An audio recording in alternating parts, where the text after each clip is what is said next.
Tu és o Deus, pois só Tu és o Deus eterno. Meus irmãos, a paz do Senhor Jesus a todos.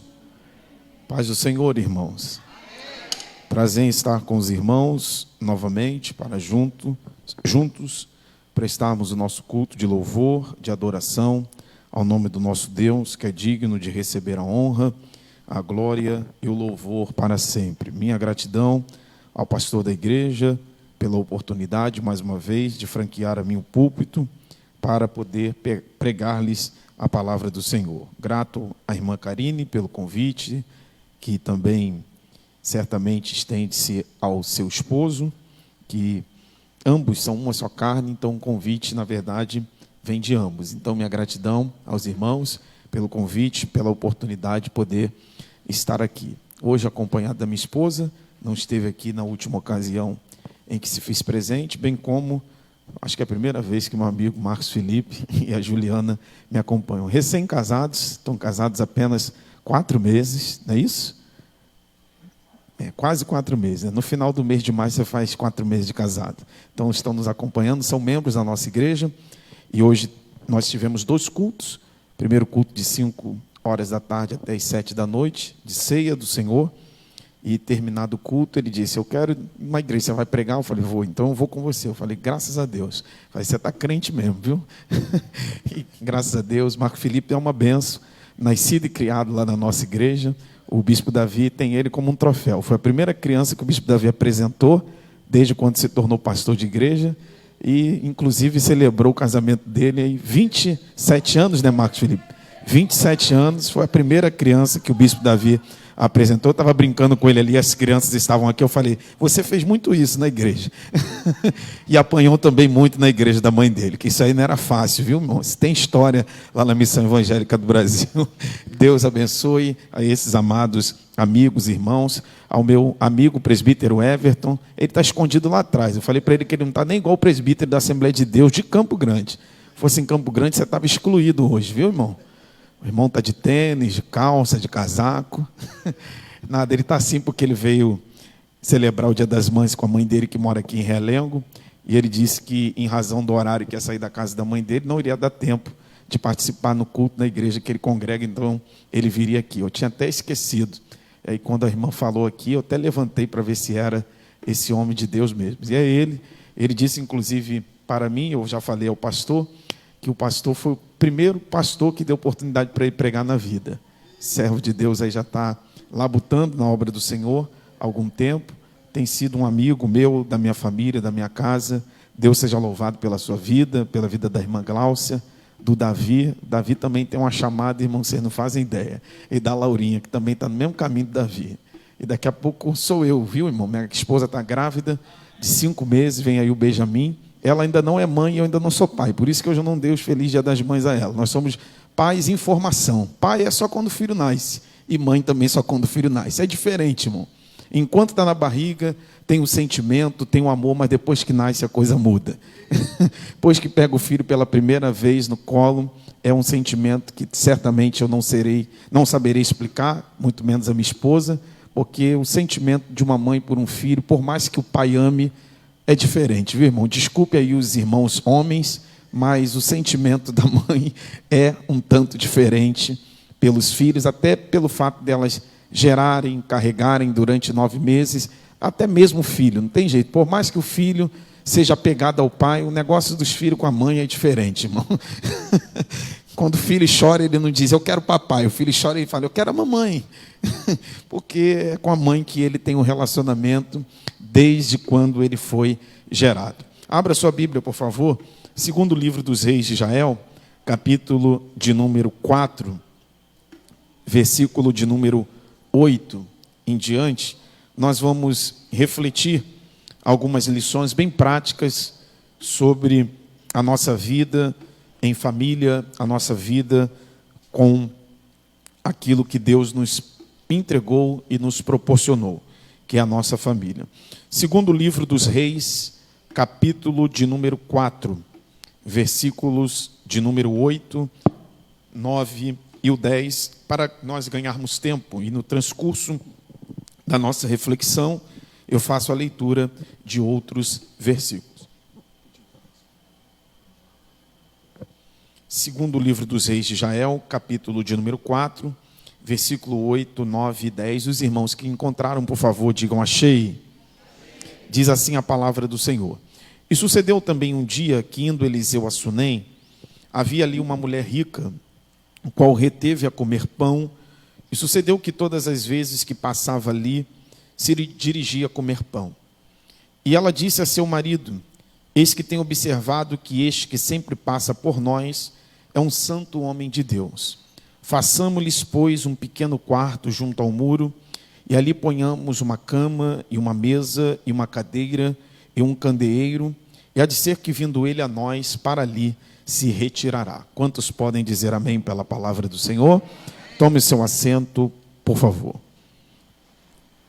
Meus amados e queridos irmãos, o capítulo de número 4 do segundo livro dos Reis de Israel, ele é, na verdade, composto de 4 narrativas distintas que têm como resultado comum, que foram os milagres que o profeta Eliseu realizou na vida de algumas pessoas.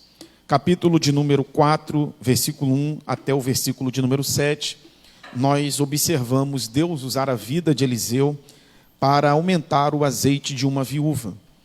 Do versículo de número 8 até o versículo de número 37, nós percebemos Eliseu sendo usado por Deus para fazer reviver o filho de uma mulher que recebeu o título em razão do local onde ela morava, que era a cidade de Sunem, razão pela qual ela era chamada de sunamita.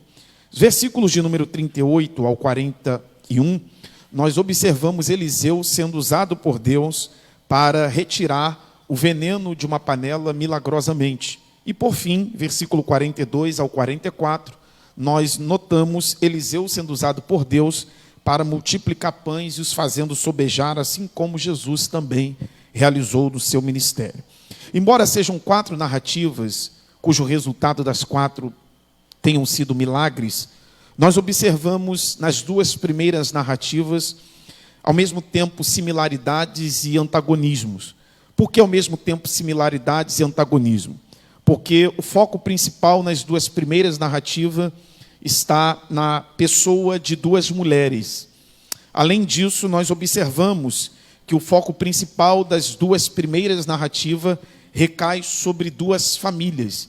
E ao mesmo tempo que as 2 narrativas, elas são similares, elas são próximas, elas também são antagônicas. Antagônicas em razão das 2 famílias serem diametralmente opostas, serem diferentes. A família da primeira narrativa, que engloba o versículo 1 até o versículo de número 7, é uma família que perdeu o pai, ou melhor dizendo, os filhos perderam o pai, a esposa perdeu o marido, encontrava-se viúva, não obstante também estava endividada.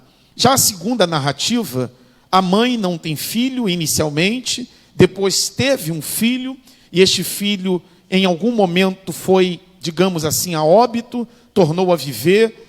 A Bíblia diz que esta mulher, da segunda narrativa, ela era uma mulher rica, uma mulher de posses, uma mulher que tinha uma condição socioeconômica elevada. A razão de fazer essas observações iniciais, e já partindo para as aplicações práticas, é fazer com que nós tenhamos a consciência de que nenhuma família é igual. Nós observamos que na primeira narrativa é uma família de poucas posses, é uma família que está endividada, é uma família que estava prestes a perder aquilo que eles talvez tinham de maior bem, que eram os próprios filhos, em razão de uma dívida que o pai deixou logo depois que morreu. A segunda narrativa, a gente observa uma família rica, uma mulher que tinha condições financeiras consideráveis, relevantes. Daí, portanto, a gente precisa entender que por mais que as famílias temam a Deus, por mais que as famílias tenham Deus como centro das suas casas, dos seus lares, nenhuma família é igual. Sendo assim, nenhuma família deveria medir a outra pela sua própria régua, porque as famílias são compostas por pessoas diferentes, distintas, constituídas por culturas divergentes, constituídas por pessoas que têm pensamentos totalmente diferentes uns dos outros, com criações totalmente diferentes uns dos outros. Só que às vezes eu percebo na igreja uma tendência a pensar que todas as famílias devem viver de uma maneira muito próxima e similar. Ah, a minha casa é assim, a sua também deveria ser. A minha família tem isso, a sua também deveria ter. Não, irmãos, nós precisamos entender que Deus é o Deus da família, mas Deus é um Deus que sabe trabalhar com cada família de acordo com o que ela é. A minha não é igual à sua não é igual à minha, mas uma coisa deve ser igual em todas as nossas casas: o temor ao Senhor, que é o princípio da sabedoria e da bênção sobre a nossa casa. Essas duas famílias tinham Deus como centro das mesmas, e observando a segunda narrativa, que diz respeito à mulher que o texto sagrado não cita o nome, nem dela, nem do seu marido, nem do seu filho, apenas dar um título a ela, como eu disse, de sunamita, considerando o lugar onde ela morava. E esta mulher, acompanhada do seu marido, mas ressaltando sobretudo a figura feminina, diz-nos a Bíblia que indo Eliseu a Sunem, e assim que nós devemos fazer a leitura, algumas traduções, na verdade, não indo Eliseu a Sunem, porque a maioria das traduções trazem essas palavras: indo Eliseu a Sunem, ou indo Eliseu para Sunem. Essas traduções não são as traduções mais adequadas, porque Eliseu não estava tendo como destino final a cidade de Sunem. Se nós considerarmos o contexto, nós vamos perceber, depreender, que a intencionalidade de Eliseu era, na verdade, chegar no mesmo lugar que seu antecessor e mentor Elias tinha o hábito de ir, que era no monte ou no cume do Carmelo, orar ao Senhor. E no itinerário de onde Eliseu estava até o cume ou monte do Carmelo, inevitavelmente passava pela cidade de Sunem.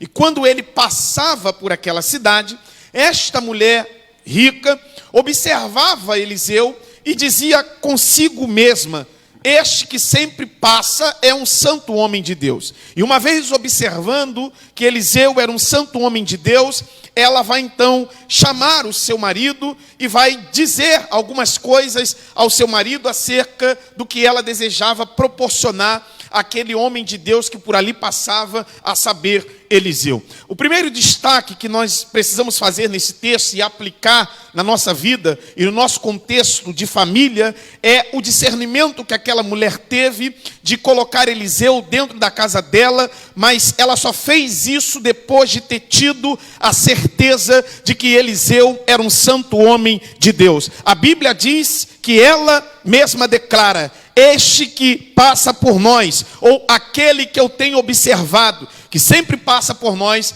é um santo homem de Deus. E a partir do diagnóstico que ela teve acerca da pessoa de Eliseu, é que ela vai abrir as portas da sua casa para que Eliseu pudesse estar frequentando aquele ambiente permanentemente para comer pão, e a gente sabe o que aconteceu após isso. Aqui há uma lição muito prática, e eu quero ser bem prático e bem sucinto e bem objetivo nessa noite, é que a despeito de nós precisarmos ter na nossa vida o perfil que a própria Bíblia diz que devemos ter no tocante à forma como nós lidamos com aqueles que a gente deve dar a oportunidade de estar na nossa casa. Em outras palavras, a Bíblia diz que nós devemos ser hospitaleiros. Nós vivemos num mundo muito dinâmico, num mundo muito transformado, num mundo cheio de mazelas. E há alguns anos atrás, crente frequentar a casa de crente era muito mais comum e era sempre e deveria ser prazeroso. Só que de uns tempos para cá, nós estamos vivendo algumas coisas estranhas, não apenas na sociedade, mas também dentro do ambiente cristão. Eu continuo acreditando que nós devemos ser hospitaleiros, continuo acreditando que nós devemos receber os nossos irmãos na nossa casa, mas eu continuo crendo que há uma necessidade de nós termos o discernimento espiritual para sabermos quem nós colocamos dentro da nossa própria casa, porque uma vez que a gente abre a porta da nossa casa para alguém, inevitavelmente nós estamos abrindo parte da nossa intimidade e da nossa família para alguém. E existem famílias que estão sendo destruídas porque a porta foi aberta para pessoas que jamais deveriam ter entrado. Existem pessoas que você pode ter relacionamento de irmão em Cristo, de colega e até mesmo de amizade, mas existem níveis de amizade. Existem amizades que a gente vai ter até um relacionamento de após o culto comer um cachorro quente. Está aqui Marcos Felipe, meu amigo Everton. Eles são amigos que estão em outro nível de relacionamento de amizade. Eu abro a porta da minha casa para eles, mas não é toda pessoa que me chama de amigo que entra na minha casa. Não é toda pessoa que me chama de amigo que tem o privilégio e o prazer, porque assim entendo, de sentar ao redor da minha mesa e comer junto com a minha família. Sabe por quê, meu irmão? Existem pessoas que estão perdendo o seu casamento, estão perdendo os seus filhos, porque não vigiaram ao colocar determinadas pessoas dentro da sua própria casa. Seja como a sunamita, primeiro observe e chame para entrar depois. Eu vou repetir: primeiro observe e chame para entrar depois. Não adianta ter roupa de crente, fala de crente, se depois que entra na casa de alguém, leva tudo que lá ouviu para outra casa e cria uma discórdia para aquela família. Mas Deus te dotará nessa noite de discernimento espiritual para que você proteja a tua casa com o discernimento que Ele vai lhe dar. E não só como é um culto para a família, e acredito que isso deve se estender aos pais. Eu disse a Karina que eu não falo para casais em palestra, mas pregar no culto para a família a gente prega. Não falo em casais para palestra porque eu não tenho essa experiência, mas algum tipo de conhecimento a gente tem. Mas escute o que eu vou lhes dizer. Nós estamos vivendo um tempo que os filhos querem levar muito coleguinhas para dentro da casa que eles moram. E não só filhos, crianças, mas filhos adolescentes e jovens. E nós bem sabemos, redobre a sua atenção, você que é pai, que alguns espíritos, sem citar nomes e sem citar perfis que esses espíritos têm, eles estão circulando no nosso meio e tentando de alguma forma se aproximar dos nossos filhos para tentar enredá-los e levarem eles para bem distante do Deus que a gente tenta fazer os nossos filhos temer. Então vigia e redobre a sua atenção. Observa primeiro e deixa dormir na tua casa depois. Observa primeiro e depois você satisfaz o desejo do seu filho de levar colega para dormir dentro de casa, porque nessa de levar coleguinha para dormir dentro de casa, algumas filhas de crentes se envolveram com lesbianismo, alguns filhos de crentes se envolveram com a homoafetividade, alguns filhos de crentes passaram a fazer aquilo que os pais nunca ensinaram e nunca permitiram, porque não souberam vigiar e não souberam observar. Mas o Espírito de Deus vai dar uma chacoalhada em você nessa noite, e você não será aquele pai nem aquela mãe que faz tudo que o filho quer, e nem tudo que a esposa quer, e nem tudo que o marido quer, mas você vai observar primeiro, discernir primeiro, para tomar a decisão depois. Ela observa. E ela chega à conclusão que aquele homem é um santo homem de Deus. Versículo de número 10. Após ela diagnosticar que Eliseu era um santo homem de Deus, ela chama o marido e ela diz no plural: façamos-lhe, pois, um pequeno quarto junto ao muro. Antes dela sugerir ao marido o que fazer, ela vai compartilhar com o marido o que ela diagnosticou a respeito de Eliseu. E depois sim, ambos, porque o texto está no plural, decidiram, embora a palavra aqui dita e escrita tenha sido proferida pela mulher, o fato do texto estar no plural sugere, portanto, que a decisão não foi uma decisão individual, foi uma decisão em concordância. Façamos-lhes, pois, um pequeno quarto junto ao muro. Muitas famílias têm ido à bancarrota, porque eles querem decidir determinadas coisas sem consultar aos seus cônjuges acerca daquilo que é melhor para a sua própria casa. Essa mulher consulta o seu marido, e eu não quero ser machista, eu não quero ser nenhum tipo de homem que talvez possa parecer ser através daquilo que aqui irei falar. Existem mulheres que são tão mandonas que elas decidem fazer determinadas coisas sem aquiescência e sem consultar os seus maridos. E aí quando o marido se posiciona de maneira contundente, ela se se assusta com a forma como o marido se posiciona, quer que a sua casa viva debaixo da bênção de Deus, participe tudo aquilo que você vai fazer na sua casa com a sua família, e ela será abençoada para a glória de Deus. E isso não é só para as mulheres, estende a nós homens também, porque tem homem que faz tudo o que quer sem consultar, e eu acredito que uma família abençoada é uma família em que o marido participa, a esposa, acerca dos projetos que ele tem para a sua própria casa e para a sua própria família. E eu creio que quando a nossa casa partilhar as intenções e os projetos, nós viveremos debaixo da bênção e da glória de Deus dentro da nossa casa. Quantos podem glorificar ao Senhor por isso? Ela vai compartilhar com seu marido acerca da sua intenção. Ambos concordaram. Eu não vou falar aqui do que eles colocaram para Eliseu: uma cama, uma mesa, uma cadeira, um candeeiro. E diz a Bíblia que indo Eliseu a ele então retirou-se para o quarto que aquela mulher havia, junto com seu marido, preparado para ele. Versículo 11 diz que sucedeu que um dia ele foi até aquele quarto, retirou-se àquele lugar e ficou ali. E uma vez estando ali, a Bíblia diz que Eliseu chama Geazi, seu moço, seu servo, e disse a Geazi: chama esta mulher até aqui. Observe o versículo 12, o final do texto. E chamando-a ela se pôs diante dele.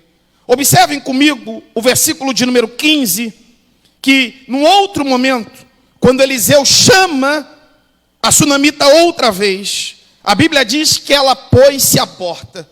Sabe o que me soa intrigante nesse texto, pastor?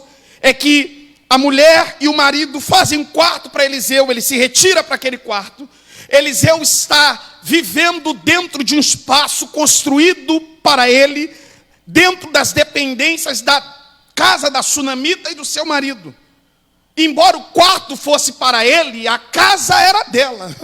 E quando ela é chamada por ele a ir ao encontro dele, porque ele queria falar com ela, ela não entra dentro do quarto, presbítero Everton, ela se pôs à porta.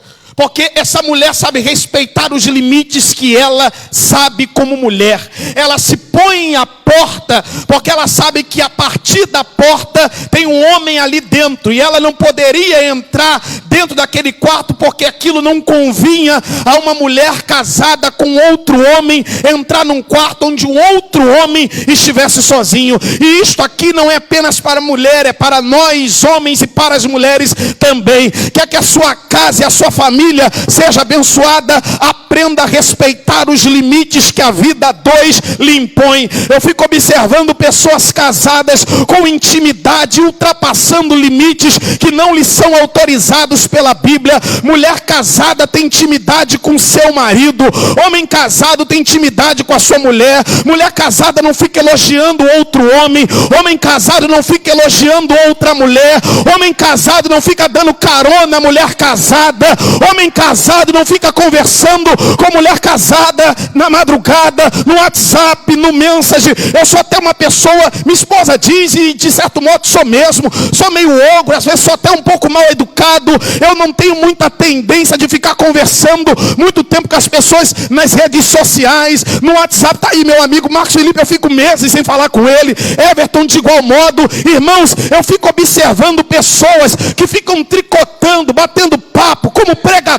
Um monte de pessoa me adiciona no Facebook, no Instagram, me mandam mensagem: a paz do Senhor, pastor. Eu sequer respondo, sabe por quê? É preciso entender que existe um limite. Eu não posso permitir que este limite seja quebrado. Algumas pessoas brincam e flertam com perigo e por isso acabam se enredando em coisas embaraçosas. Mas Deus nessa noite está dando uma estratégia que vai culminar em livramento para nossa casa. E a palavra do Eterno é: não ultrapasse o limite de proteção da tua família, não ultrapasse o limite de proteção da tua casa. Não dá para ultrapassar. Não tem como. Eu costumo dizer, irmãos, que adultério é construído. Ele não é simplesmente uma queda da noite para o dia. E normalmente a construção de um adultério se dá pela ultrapassagem dos limites que são necessários serem obedecidos. Eu sou uma pessoa muito observadora. Muito observadora. E não é que eu seja maldoso, mas de ter visto tantas coisas na igreja, tem coisas que eu sempre tenho um pé atrás. Não estou dizendo que homem não pode ter amizade com mulher, pode. Permita-me dar exemplos aqui de pessoas que me acompanham. A Juliana é, de certo modo, minha amiga, porque ela é esposa do meu amigo. Pelo fato dela ser esposa do meu amigo, eu tenho alguma relação com ela um pouco mais próxima. Mas isso não me dá o direito de ultrapassar o limite. Vou citar aqui um caso, não é hipotético, é verdadeiro. Sem citar nomes, obviamente. 2 pastores, muito amigos. 2 esposas desses 2 pastores, a esposa de cada um deles, melhor dizendo, muito amigas. Qual foi o resultado disso? Ultrapassaram o limite. Ambos ficaram um com os outros. E uma família foi destruída, porque não soube respeitar os limites. Quero um conselho, meu irmão? Por mais que alguém seja seu amigo, por mais que alguém seja muito próximo à sua família, aprenda a impor limites. No meu quarto ninguém entra. Na minha cama as pessoas não dormem. Isso é impor limite. Na minha casa ninguém põe a mão no prato para comer sem que antes eu dê a autorização para que se faça oração. Everton já almoçou lá em casa, Marcos Felipe também. Se cada um não quiser orar na sua casa, é problema seu. Na minha casa a regra é essa. Aprenda a impor limites e a fazer as pessoas respeitarem os limites dentro da sua casa. Porque se a gente não vigiar, as pessoas não respeitam os limites dentro da nossa própria casa porque elas não estão habituadas a respeitar os limites na casa delas. Eu sou de um tempo e de uma criação, e não sou velho, mas que o limite era imposto pelo olhar da mãe. Quando algum de nós queria se entremeter em algum assunto de adulto, mamãe só dava aquela olhada, irmãos. Como quem diz, aqui é o teu limite, não se meta. Hoje não se tem limite mais para nada. Eu sei que eu vou encarar uma barra para criar o meu filho Benjamin, porque ele já vai nascer numa era e numa geração totalmente diferente da qual eu nasci. E essa geração é a geração, desculpem a generalização, tem exceções, mas é a geração do sem limite. Sem limite para dormir, sem limite para acordar, sem limite para cumprir tarefas, sem limite para obedecer regras. É a geração do pode tudo e do faz tudo. E é hora de nós, pais, olharmos para este texto e colocarmos os nossos filhos diante dessa realidade. Tem limite. Daqui você não pode passar.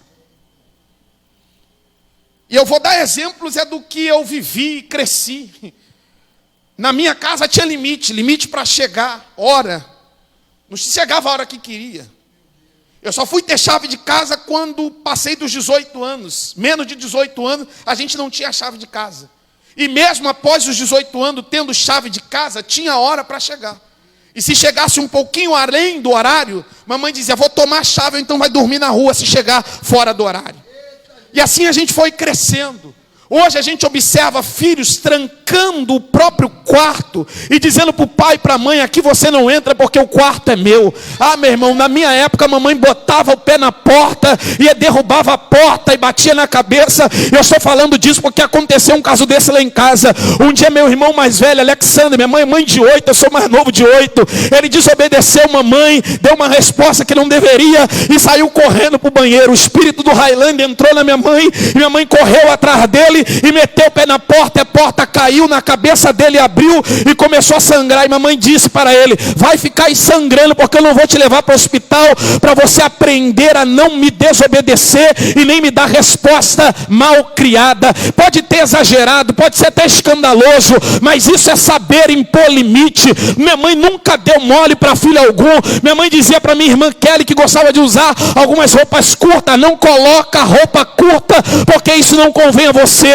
E aí ela desobedecia a mamãe. Mamãe um dia deu uma de João sem braço, você entende a linguagem? Deu uma que ia para o trabalho e ficou esperando lá na porta do prédio ela descer com a roupa curta. Quando ela desceu com a roupa curta, mamãe tirou o cinto e deu uma surra nela na rua e disse para ela: é para você aprender nunca mais desobedecer a minha orientação. Irmãos, eu sei que a geração passada às vezes exagerava um pouco, mas desculpe a expressão que eu vou usar, os pais de hoje estão meio panacas. Deixa os filhos fazerem tudo, deixa os filhos fazerem graça. Eu hoje estava na feira com o pastor João Luiz, e eu vi uma criança rolando literalmente no chão e fazendo a mãe passar vergonha. No outro dia nós estávamos no aeroporto vindo de Natal com um grupo de pastores e uma criança fazendo uma graça com o pai e com a mãe, e a gente dizia: ah, meu pai do céu, se fosse meu filho, se fosse a minha mãe, já havia agarrado na orelha, já havia pegado pelo braço e já tinha feito calar a boca na hora.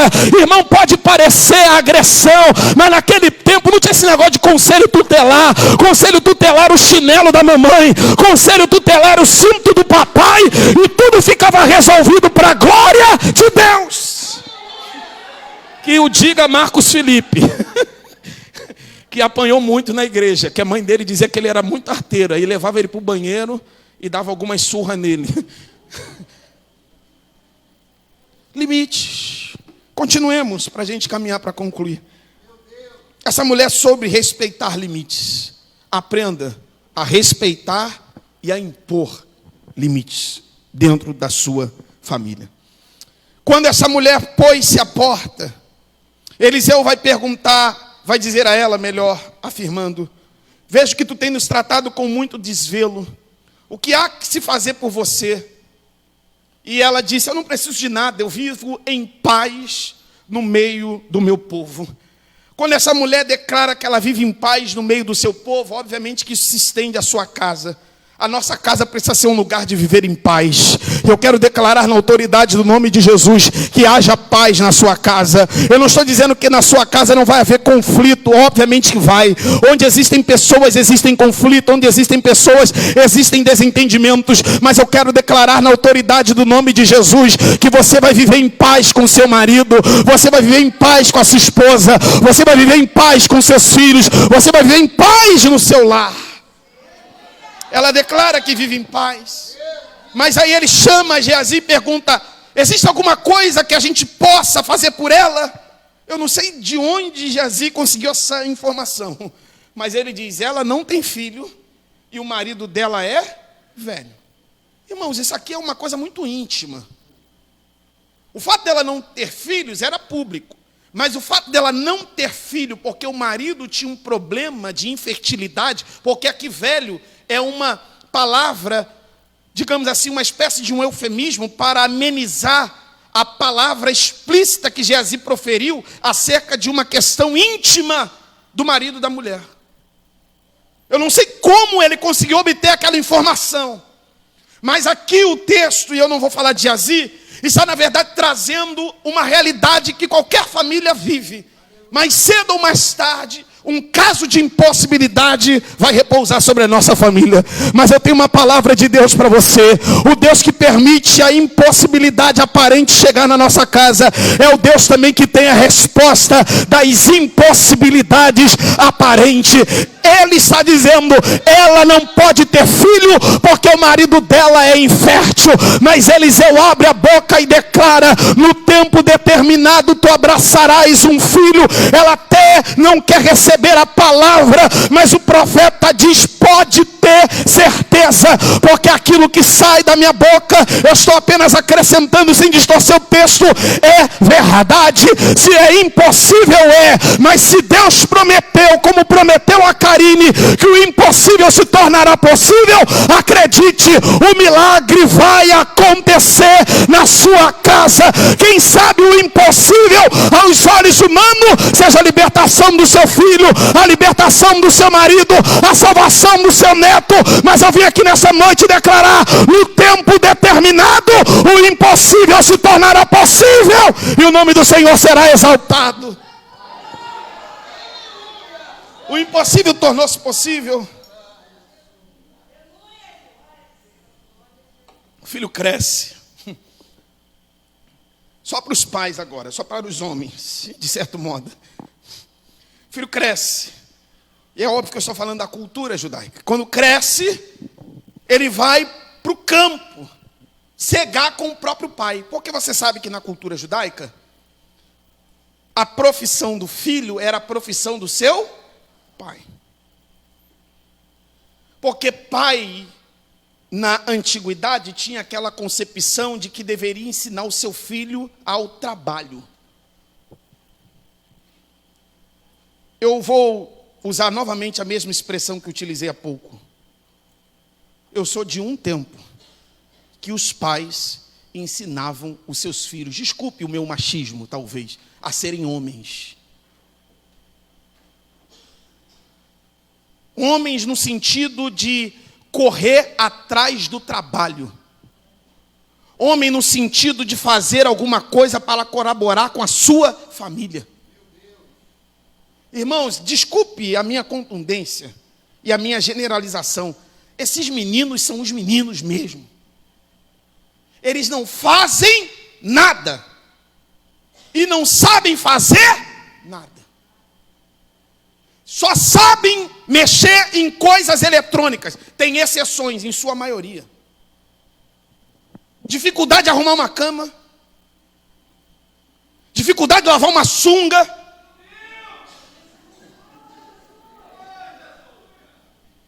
Não estou dizendo que a máquina não pode lavar, estou dizendo que ele não sabe fazer. E não sabe fazer porque os pais da atualidade superprotegem os seus filhos.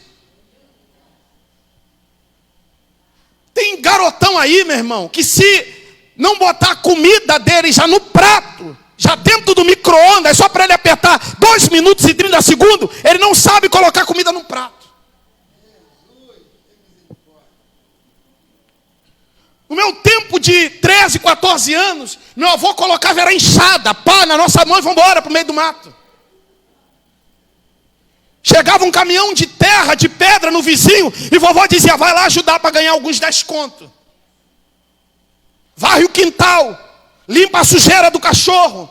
Hoje é dia de dar faxina aqui, acolá. Vem aqui que eu vou te ensinar a furar uma parede. Vem aqui que eu vou te ensinar a colocar uma broca. Aí esses meninos crescem com 20 anos, 22 anos, quero casar, está precisando de casamento, é só relação sexual, meu irmão. A hora que você ouvir sua esposa pedindo para você ir no mercado, meu irmão. A hora que você pedir sua esposa, faz o almoço. Ai, não sei. Desculpe a minha franqueza. Tem meninos que são tão lentos que no dia que casarem vai precisar ligar para o papai e para a mamãe. Mamãe, como é que é?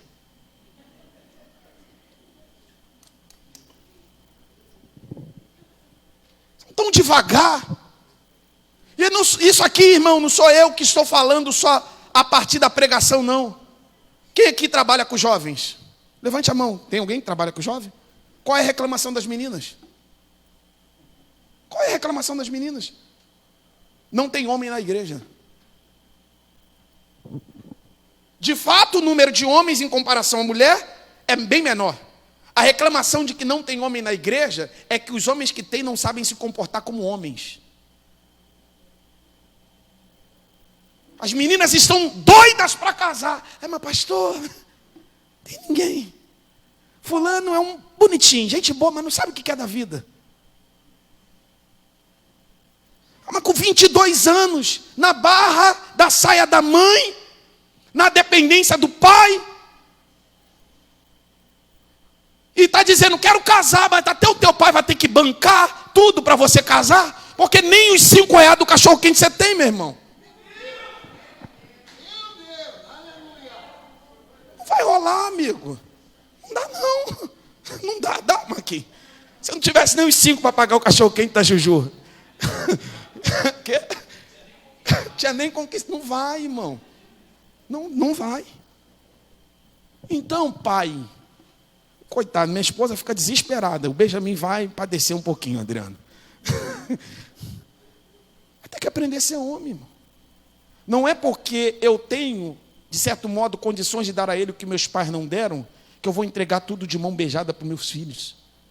Ele vai ter que aprender a ser homem. E sabe como o homem aprende a ser homem?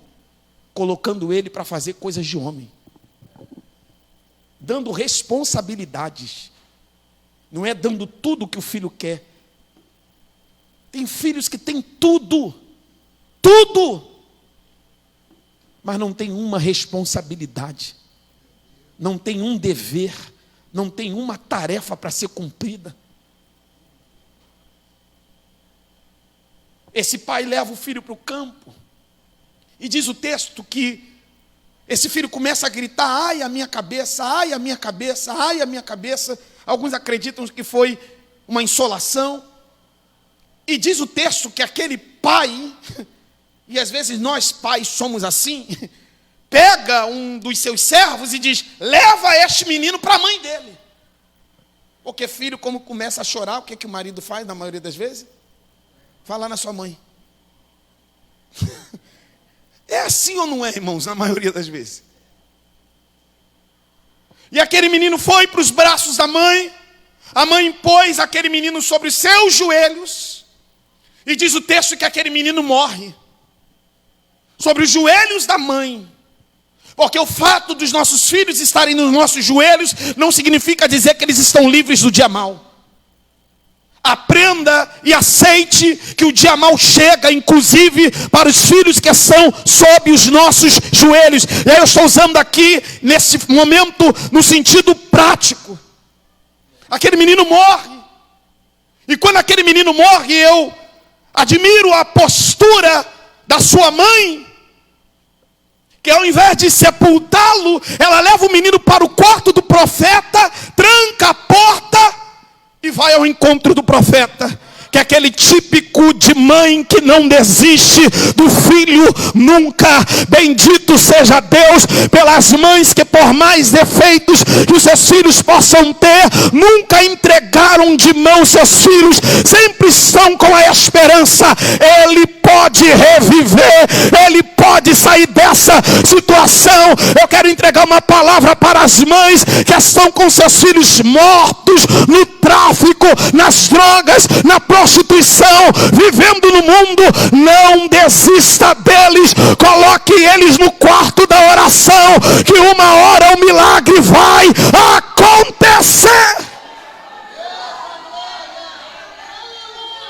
Ela pega o jumento, abalda o jumento e vai ao encontro do profeta. E ela disse assim ao seu moço: não te detenhas, não pare pelo caminho. Se alguém te saudar, não saude ninguém. E aí o marido pergunta assim para ela: vai tudo bem? O marido. E ela diz: vai tudo bem. E onde é que tu vais? Vou ao profeta, mas hoje não é lua nova, ou seja, não é dia de festa. Você vai consultar a Deus por meio do profeta numa ocasião atípica. E ela disse: vai tudo bem. Escute isso aqui. Ela não está contando para o marido dela o que aconteceu, porque ela conhece a estrutura que o seu marido tem. Isso aqui se chama sabedoria. Nem tudo se conta. Não estou fazendo apologia à mentira, a esconder. Eu estou fazendo aqui uma defesa, a proteção da sua própria família e do seu casamento. Se você conhece a estrutura do seu marido, sabe que ele vai reagir daquela maneira, é melhor preservar e não falar todas as coisas. Se você conhece a estrutura da sua esposa, para que aquilo que você vai falar não se torne motivo para discussão, para briga, é melhor você preservar. O que ela está fazendo é preservar para que o marido dela diga: você não vai a lugar algum. Porque ele não tinha a mesma fé que ela tinha. Ele não tinha o mesmo nível de comunhão com Deus que ela tinha. Se ela declarasse: o menino morreu, ele disse: você não vai a lugar nenhum, vamos sepultar o menino. Ela continua indo até o profeta. E quando ela se aproxima do profeta, e o profeta vislumbra ela ao longe, o profeta pede para que Geazi vá ao encontro dela. E quando Geazi vai ao encontro dela, Geazi pergunta: vai tudo bem com teu marido? Vai tudo bem com teu filho? E ela responde: não é cinismo, não é super heroína, é uma mulher que sabe para quem abre o coração: vai tudo bem. A igreja não precisa saber dos problemas que a tua casa passa. Vai tudo bem. Vai tudo bem. Vai tudo bem. Eu não estou aqui dizendo que você não pode abrir o coração. O que eu estou dizendo é que você precisa abrir o coração para as pessoas certas. Para de fazer das redes sociais de van que expõe a sua própria família. Para de ficar expondo o teu marido e a tua esposa para os outros. Ele pode ter o defeito que for, mas guarda o defeito do seu marido para você mesmo. Ela pode ter o defeito que for, mas guarde os defeitos dela para você mesmo. O máximo que a gente faz é compartilhar naquele momento de família, porque todos se conhecem, mas não exponha a sua casa para pessoas, sobretudo como Geazi. Geazi é aquele tipo de crente fofoqueiro, linguarudo, que não pode ouvir nada, que ele passa adiante. Mas nessa noite Deus está lhe dizendo: abra o coração para as pessoas certas. Tem Geazi? Tem, mas ainda tem Eliseu na casa de Deus, que você poder abrir o coração e socorrer a tua casa. Ela chega diante do profeta e nós vamos terminar. Cadê meu filho? Deixa ele aqui agora para a gente orar, por favor. Quando ela chega diante do profeta, eu amo os textos bíblicos quando eles tratam e revelam a nossa humanidade. Porque, irmãos, às vezes a gente quer encarar as coisas com uma espiritualidade que, desculpe o termo, não rola. Não peça calma para uma mãe que perdeu o filho. Pelo amor de Deus. Não peça para uma mãe que perdeu um filho. Fica tranquilo, uma vírgula.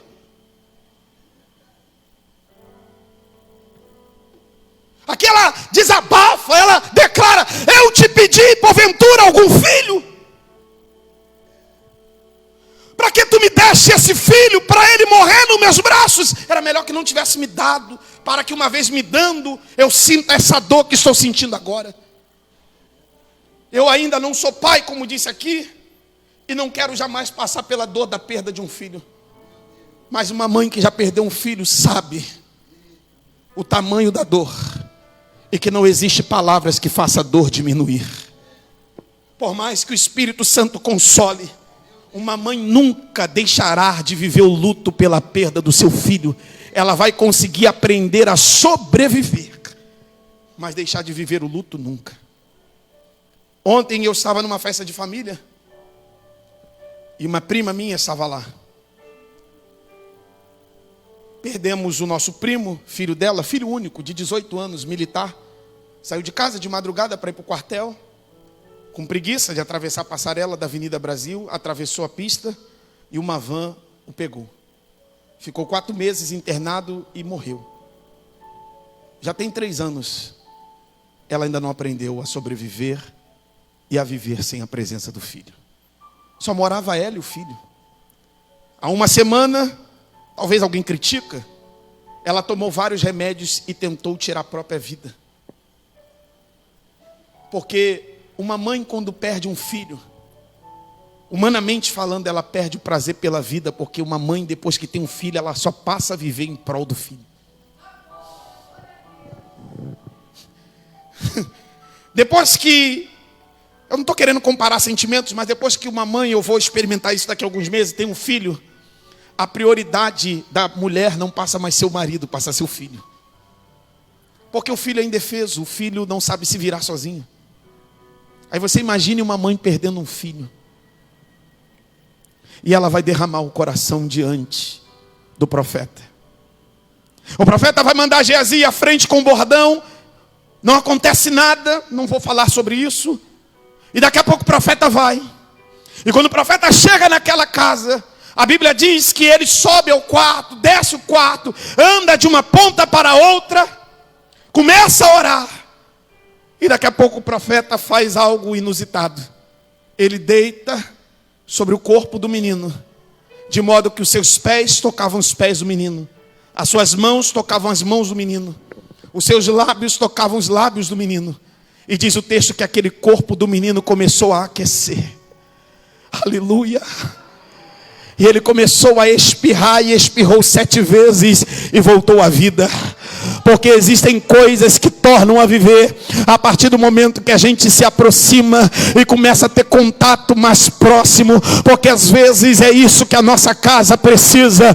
Oração e contato mais próximo ainda faz as coisas mortas dentro da nossa casa tornarem a viver para a glória do nome do Senhor. Eu quero terminar esta palavra pedindo à igreja a ficar de pé, mas declarando na autoridade do nome de Jesus que o contato mais próximo e a oração vai fazer o teu casamento aquecer outra vez, vai fazer o coração do teu marido aquecer outra vez, vai fazer o coração dessa esposa aquecer outra vez, vai fazer essa casa que está esfriando no amor, esfriando na comunhão, esfriando no diálogo, aquecer outra vez para a glória de Deus.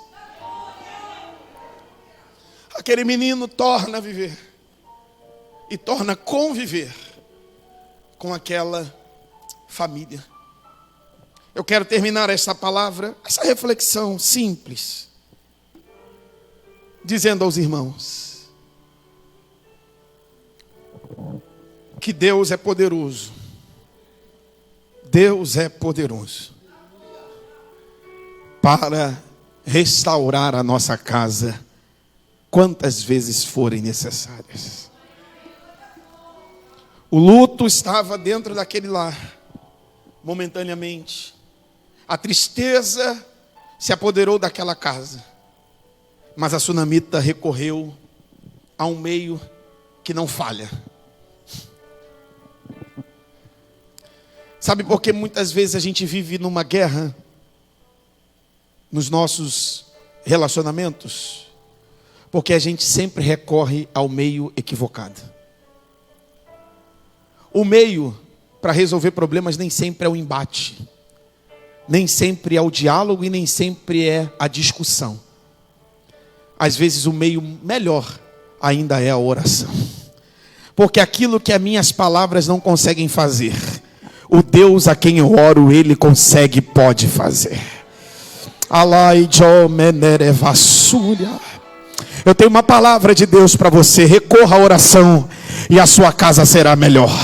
Recorra à oração e o teu lar será melhor. Eu não estou aqui fazendo uma apologia, só ore e não precisa fazer nada. O que eu estou dizendo é que quando os seus recursos não forem mais possíveis para resolver os problemas que assolem a sua casa, recorra à oração, que a oração é poderosa para que Deus possa operar nos corações e fazer o milagre acontecer. E eu quero declarar profeticamente: a tua casa não será a mesma pelo poder da oração. A sua casa não será a mesma pelo poder do clamor. Quando uma mulher ora, a casa muda. Quando o marido ora, a casa muda. Quando os filhos oram, os pais também mudam. Eu creio no poder da oração. Aleluia. Você pode orar comigo? Aleluia. Irmãos, eu vou deixar para o pastor. Se o pastor quiser fazer o apelo para os pecadores, para os afastados, o pastor. Há entre nós alguém afastado dos caminhos do Senhor, que queira voltar para Cristo, ou confessá-lo publicamente como seu Senhor e Salvador? Acredito que não há. É o pastor Anderson, aquele lá. Não estou reconhecendo o senhor de máscara. Deus abençoe, viu? Eu sei que nós estamos vivendo um tempo de pandemia, mas eu quero fazer algo aqui. Procure a sua família. Se una a ela, por favor, neste momento. Rapidamente. Se for aglomerar, saia um pouquinho do corredor, fique perto da sua família, nós vamos orar. Eu vou chamar minha esposa para cá, por favor. Eu creio. Aleluia. Cante um trechinho, irmã Karina, de um hino. Nós vamos orar, a nossa família está precisando de oração. Eu creio no poder da oração. Aleluia. Glória a Jesus. Eu creio. Isso, pegue o seu esposo, pegue a sua esposa. Aleluia. Se una à sua família. Talvez as suas palavras não possam mais convencer seus filhos, a sua esposa, de determinadas coisas que atrapalham o relacionamento de vocês. Mas a oração ainda faz Deus operar nos corações. A oração ainda faz a mão de Deus agir. Entregar meus problemas pra Deus. Abençoar minha família, minha casa, meus irmãos, pois eu creio no poder da oração. Eu creio no poder da oração. Glória a Jesus. Comece a orar pela sua família. Comece a orar pelo seu marido, pela sua esposa, pelos seus filhos. O meu ainda está no ventre, mas eu todo dia clamo por ele. Todos os dias eu peço ao Senhor: cobre meu filho com teu sangue, guarde, para que quando ele nascer, ele possa ser um servo temente ao Senhor. Clame a Deus pela sua casa. A oração ainda é a ferramenta que o crente utiliza. Oh, meu irmão, eu sei que o recurso financeiro é importante para a criação do teu filho, mas a oração ainda é o recurso que não acaba e que não falha. Ore pelo teu filho, ore pela tua filha, ore pela tua esposa, ore pelo teu esposo, ore pelo teu casamento, ore por aqueles que estão debaixo da tua responsabilidade. O céu há de ouvir o teu clamor nessa noite e há de alcançá-los onde quer que eles estejam. Abre a sua boca e comece a clamar nesta hora. Na hora do clamor haverá libertação, cadeias serão quebradas, grilhões serão repartidos e haverá salvação. Nosso Deus e nosso Pai, nós estamos, Senhor, diante da tua presença na noite deste dia, neste culto, Senhor, envolvendo, neste culto voltado com foco para as famílias. Nós te glorificamos por este momento, nós te agradecemos pelo privilégio de colocar a nossa família no altar da oração, porque nós cremos que não há outro melhor lugar do que colocar a nossa casa diante da tua presença e aos teus pés. Por isso rogamos a ti agora pela nossa casa, pelo nosso cônjuge.